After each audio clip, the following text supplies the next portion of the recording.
Est-ce que je peux avoir une deuxième personne pour qu'on termine? Oui, Awa.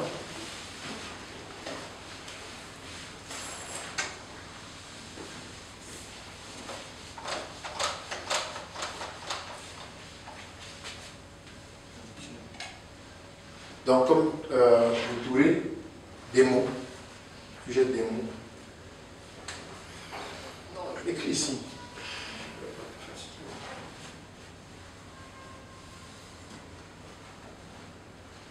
Devenir.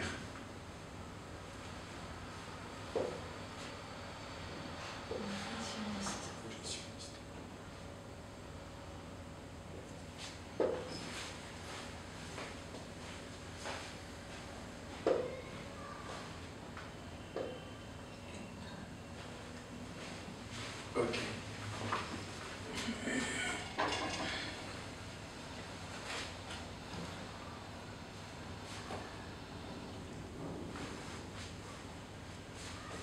Écris juste ici au-dessus.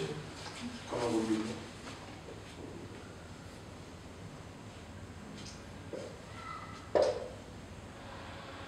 Ok. Développer l'empathie.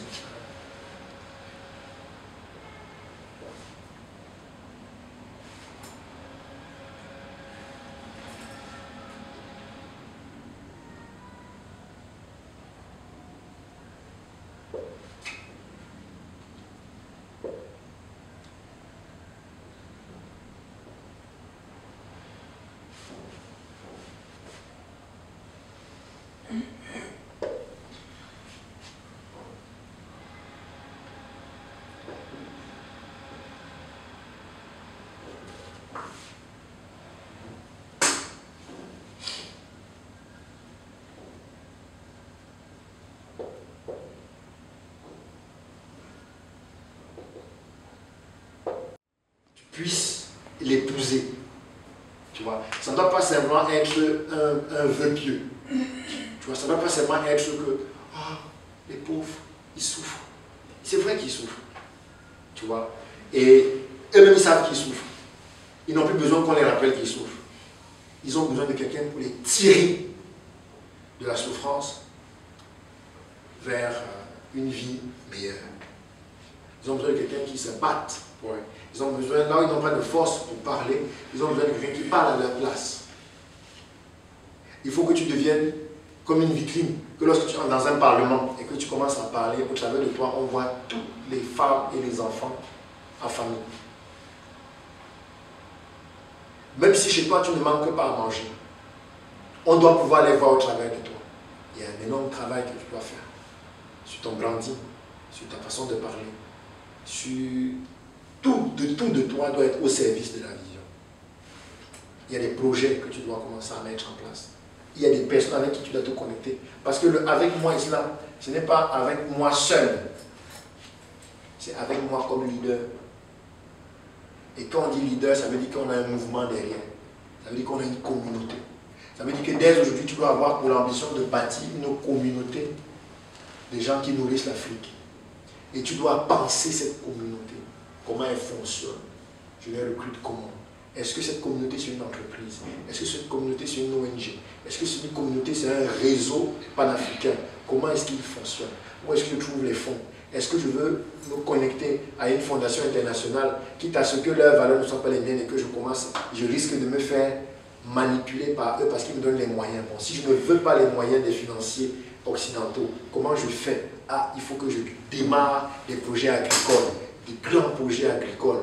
Donc j'ai besoin de l'entrepreneuriat. Il faut que je mobilise des fonds. Il faut que j'appelle des gens pour venir s'engager. C'est un travail de tous les jours. Je ne sais pas les études que tu fais, mais avec une télévision, tu peux même décider de ne plus aller à l'école. Une seule journée à travailler sur ça.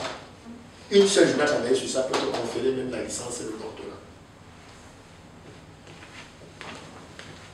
C'est toute une vie.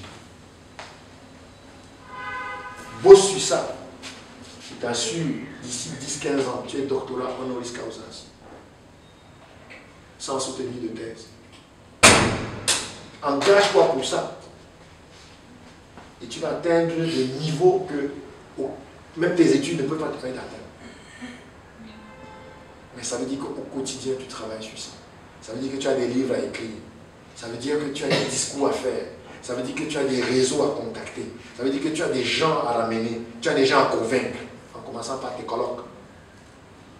C'est là que c'est sur eux que tu vas t'entraîner. Tu dois les contaminer ta passion, ton empathie. Et vous devez commencer à initier des choses. Tu dois mobiliser les gens. Tu dis que non, à Kenitra, j'ai rencontré une femme qui a faim. Comment on peut faire? Est-ce que tu n'as pas chacun, on met 20 dirhams, 60 dirhams, on va aller faire les courses et puis on lui donne. Ça fait partie déjà de la vision. Et demain, quand on va dire que, ok, depuis que tu as ces jeunes, tu as fait quoi? Il dit que non. Jusqu'à présent, j'ai pu nourrir en une année 80 personnes à qui j'ai donné un repas. Ok. Tu vas commencer à réfléchir. Tu vas dire, ah, de plus en plus, on voit qu'il y a des migrants, des gens qu'on a refoulés, tout ça. Ils ont faim, ils sont dans les carrefours, ils demandent l'argent, ça dérange, on ne sait pas qu'est-ce qu'on peut faire. Je dis que moi j'ai une idée. Je vais organiser tous les 3 mois un repas. Je ne suis pas là pour, je vais organiser un repas où on les rassemble et puis on les invite. Ils viennent, on les paye le hammam. Ils vont se toucher, on met les tables, ça s'asseye bien propre. On les donne à manger, ils mangent bien.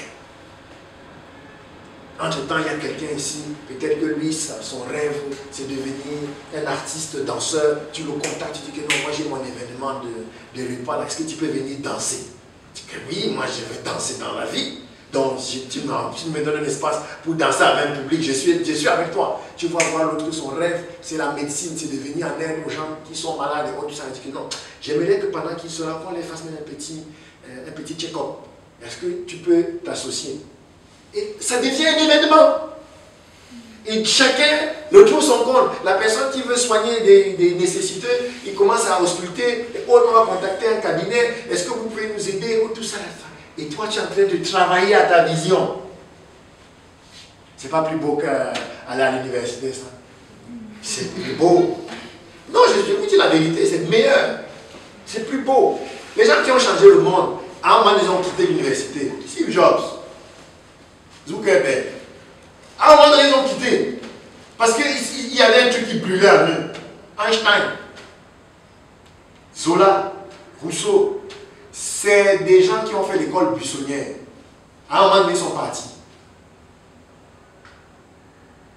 Ils ne te demandent pas de fuir l'école. Je te dis juste que si tu veux changer le monde, tu as des choix à faire. Ok? Tu as une très belle vision.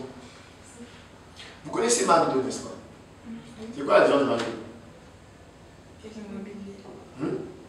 Qui a parlé? Oui? Je dis c'est l'immobilier. C'est McDonald's. Oui, c'est quoi la vision? Ils investissent dans l'immobilier, c'est leur stratégie. Mais c'est quoi la vision de McDo à la base? Fast food. Non, ça c'est le moyen. La vision de McDonald's, c'est éradiquer la faim dans le monde. C'est pour ça que McDonald's ne peut que grossir. Parce que quelque part, une telle vision ne peut jamais être atteinte à l'échelle d'une vie. Porter une telle vision, c'est bâtir, Awa va bâtir à partir de cette vision une génération, ça veut dire une dynastie de visionnaires sur au moins 10 générations. Que ce soit d'une transmission par héritage familial ou par héritage de personnes avec qui elle va travailler, qui ne seront pas forcément ses enfants. Si elle décide que, bon, moi, je voudrais que mes enfants et moi, nous puissions travailler à cette vision-là, c'est au moins 10 générations. Parce qu'un tel projet, c'est énorme. Ça veut dire donner à manger, résoudre le problème d'à peu près 300 millions d'Africains. En confrontant les méga structures nationales, les oppositions différentes, aller à l'encontre des systèmes établis. On va te mettre des bâtons dans le roue, toi tu es ici, là tu viens gâter notre business. Parce que ces femmes-là, c'est le business des personnes. Quand elles ont faim comme ça, on peut facilement les faire, on peut facilement les mettre en esclavage dans la prostitution. Toi, tu viens gâter le business des gens. Ils vont te casser les pieds. Parce que toi, tu viens, c'est là, tu veux gâter notre truc. Pourquoi tu veux sortir ces femmes de notre réseau? Eux, elles nous apportent de l'argent. Et quand tu vas commencer à les donner à manger, tu vas découvrir d'autres choses. Tu vas découvrir que pour qu'elles aient à manger, il y a d'autres choses qu'il faut résoudre. Il y a beaucoup, je sais. Et là, tu vas commencer à comprendre que la vision est grande. Et je ne peux pas y aller seul. J'ai besoin d'être dans un endroit comme le Club La Belle Afrique. Là où il y a les fous, comme moi. Parce que pour dire que tu as déjà que tu es folle. Oui, tu es folle. Il faut que tu acceptes que tu es folle. Vous connaissez l'ampoule de Thomas Edison? C'est à plus de 1000 essais qui réussit l'ampoule. Tous les scientifiques devenaient pour un fou. Et nous, c'est clair à la lanterne depuis. Tu es qui tu veux, juste à ce que l'étincelle est produite. Mais il faut porter ça. Il faut que tu y crois, que tu peux y arriver. Parce que moi, je veux bien croire avec toi, mais il faut que toi tu y crois, que c'est possible. Il faut que tu y crois. Très belle vision. Et c'est une vision, une bonne vision ne doit pas être centrée sur toi. Tu peux avoir une vision qui est centrée sur toi. Une bonne vision qui tient la route ne peut pas être centrée sur toi. Parce que toi, tu peux vite te fatiguer. Mais une telle vision, à chaque fois que Awa va faire un pas, il y aura toujours un enfant, une femme pour lui rappeler sa mission. Et à partir d'aujourd'hui, tu dis, mais elle ne peut plus fuir ça, parce que maintenant nous sommes au courant. Et puis on a filmé dans les et quand on va couper les on va mettre ça en ligne sur notre page. Bon, le monde entier saura que Awa, elle a décidé de combattre cette affaire. Et un jour, un enfant va t'écrire, il va dire que je suis fâché. Dire que tu m'as abandonné. Tu vas dire, oh, je te connais où? Non. Tu t'étais engagé. Moi, j'ai cru en toi. Moi, mes parents sont morts. Je suis à la rue. Je suis tombé sur une vidéo où on me disait, un monsieur disait que Awa a décidé de me donner à manger. Ça fait 1 an, 2 ans, je t'attends. Je suis en train de mourir. Je fais cette vidéo pour que là où tu es, si tu me vois, sache que je meurs comme ça, c'est toi que j'attendais. Awa, tu m'as abandonné.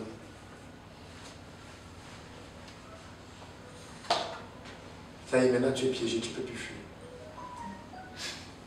Tu n'as plus le choix. Tu dois te battre. Mais on va se battre ensemble.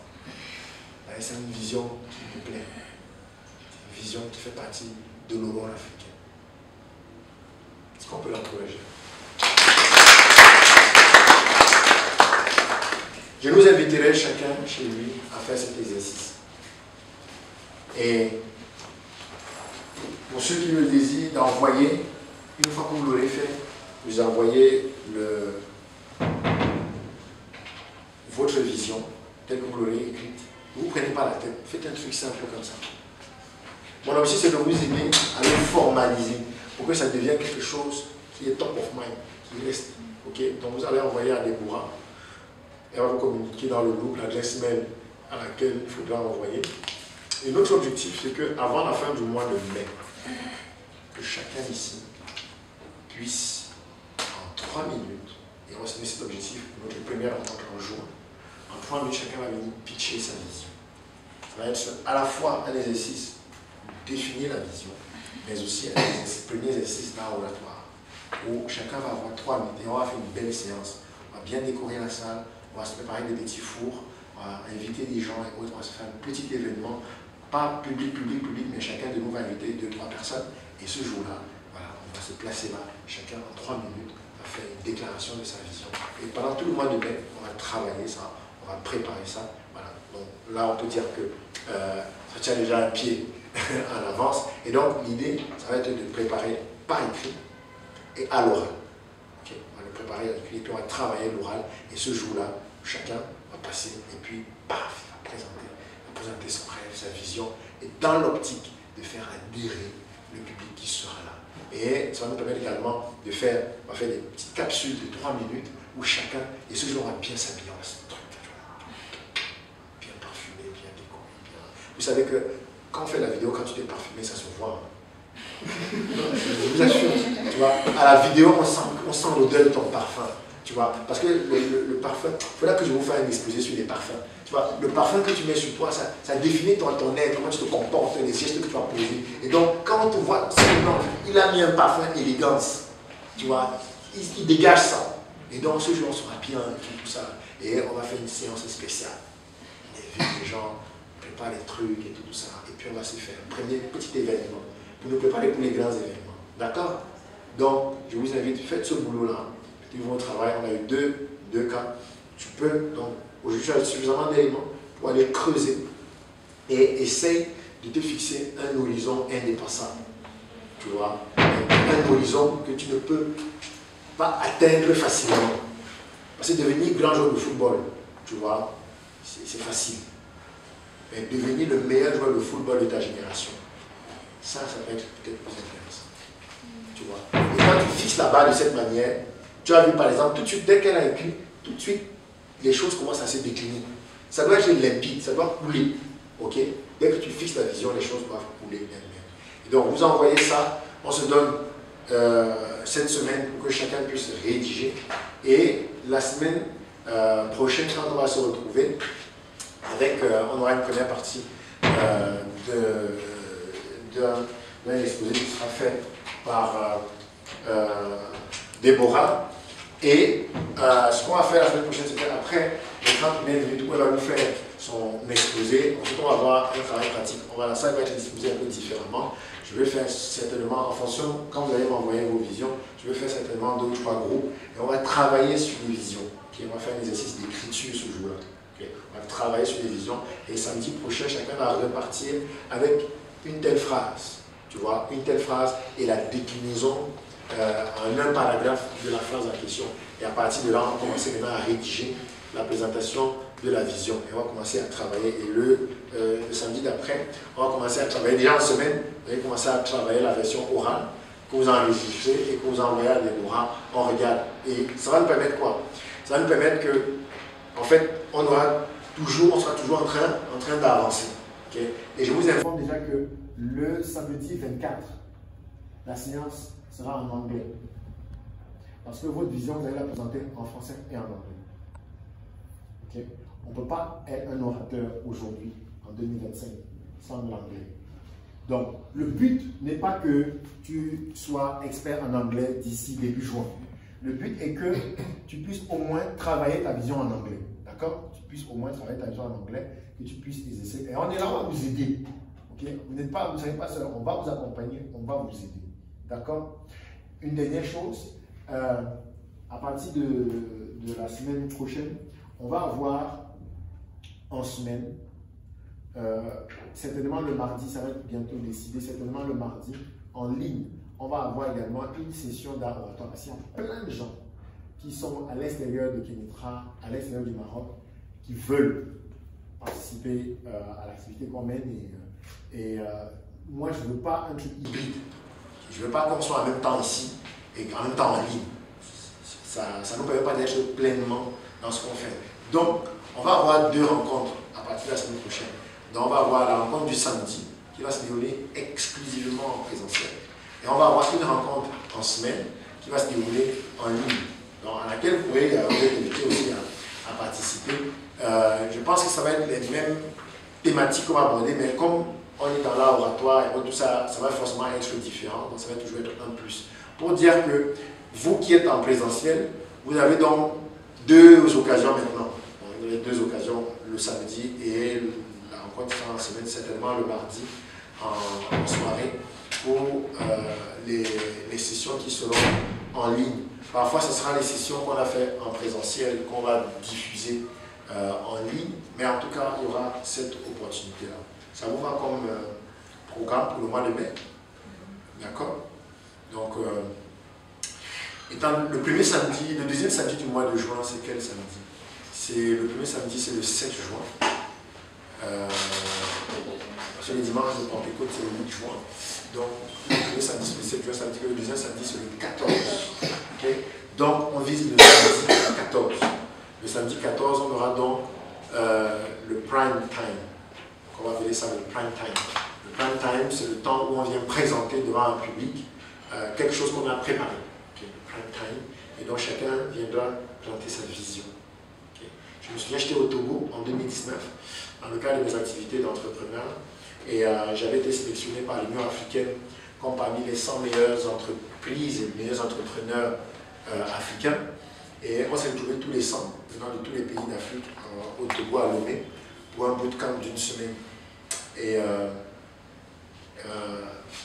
la première session, chacun devait présenter sa vision. Et je croyais que j'avais une grande vision. Quand j'ai vu les gens passer, j'ai dit que je ne suis pas assez fou.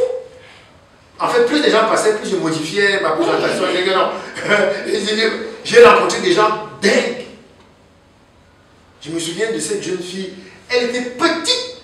En fait, quand tu la vois, tu la négliges en fait. Elle est venue devant les gens. Elle dit, c'était en anglais.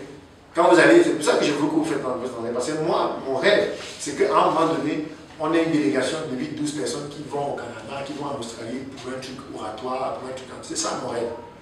Donc, mon rêve n'est pas qu'on s'enferme ici. Je vise gros. Et donc, j'ai besoin des gens, des soldats armés. Si tu ne parles pas anglais, tu ne pourras pas accéder à certains événements. Donc, elle montre, c'était, je crois, une Nigérienne.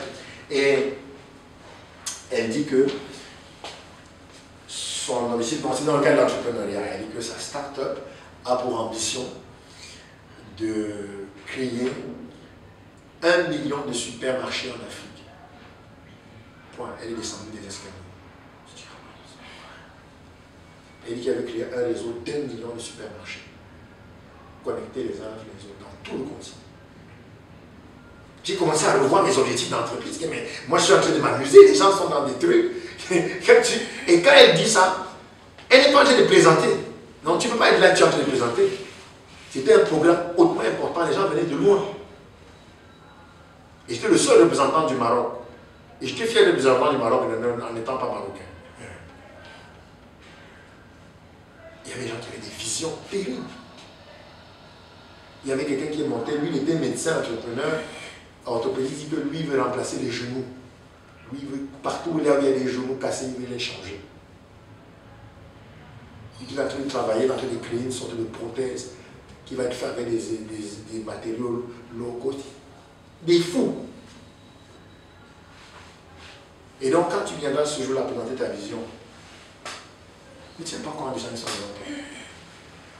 il y a quelqu'un quelque part qui attend ce que tu vas dire. Et même si cette personne n'est pas dans la salle, et même si dans la salle il n'y a qu'une seule personne qui croit dans ce que tu dis, c'est jamais. Il y a beaucoup. Ok? Très bien. Est-ce qu'il y a des questions? Tout est clair?